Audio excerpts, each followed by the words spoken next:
So then what are your options? Once you're in recovery, it's actually go through these one at a time, and we'll talk about what's different in 2020. The free decryptor tools that are out there, they're free. Emsisoft has done great things for the community. Unfortunately, a lot of the ransomware out there anymore, unless the attackers get so rich that they just quit, like for instance we saw in recently in the news, the keys aren't really going to work for the free stuff anymore. The attackers want their ransoms, and they want to make sure that they get their money. So the free stuff, they've learned their lessons, and they've stopped doing that. Stop using encryption that can be decrypted for free, using little tricks. Paying the ransom.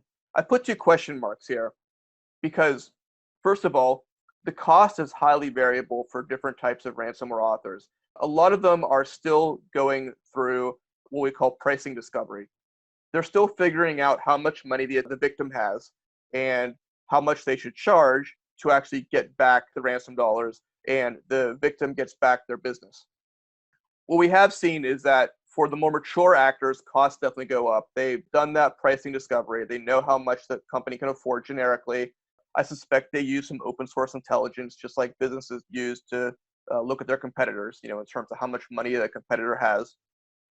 Whether or not they work, well, the good news is that the more mature ransomware attackers, such as those behind Ryuk and Sodinokibi, the decryptors work well. They're not always perfect, but they do work well. The newer kids on the block, the newer ransomware attackers, unfortunately, what we're seeing is that the decryptors don't always work.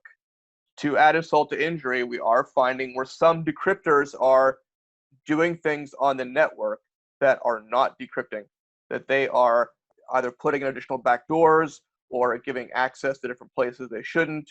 We are seeing that still. So you kind of have a double whammy, right? So you don't know if it works. It's triple really. You don't know if it works. You don't know how much it's going to cost.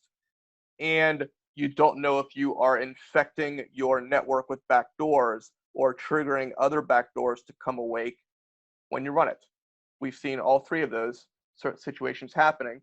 So from a risk management standpoint, I don't like for people to put a flag down there to say actually that's the solution at hand, because there's so many variables that can only be determined after additional expense from reverse engineering a decryptor, testing if it works, doing things like that. Of course, rebuilding without decryption is always an option. I believe law enforcement likes to say, don't pay the hackers. I agree from a sense of ethics and being a member of society that enabling criminals is not always the best option. However, I also, if I see a customer and they're deciding on whether to go out of business or to pay the ransom, I will never tell them to go out of business. At that point, that's your livelihood, and I absolutely understand that. So while rebuilding without decryption is always an option, it is definitely the most expensive, and that is the juncture in the business at which they might not survive the rebuilding. Does it work? Sure. Eventually, you'll get back in business. Not a problem. It's just, can you afford to do so? Ransomware Rewind, of course, is our tool, and it is both friendly costs and it works. We will go into what we're doing and why we chose our angle. But what we're doing is actually we looked at the environment, the top 3 here, and we said, well, we're not really leaving our customers with any good choices.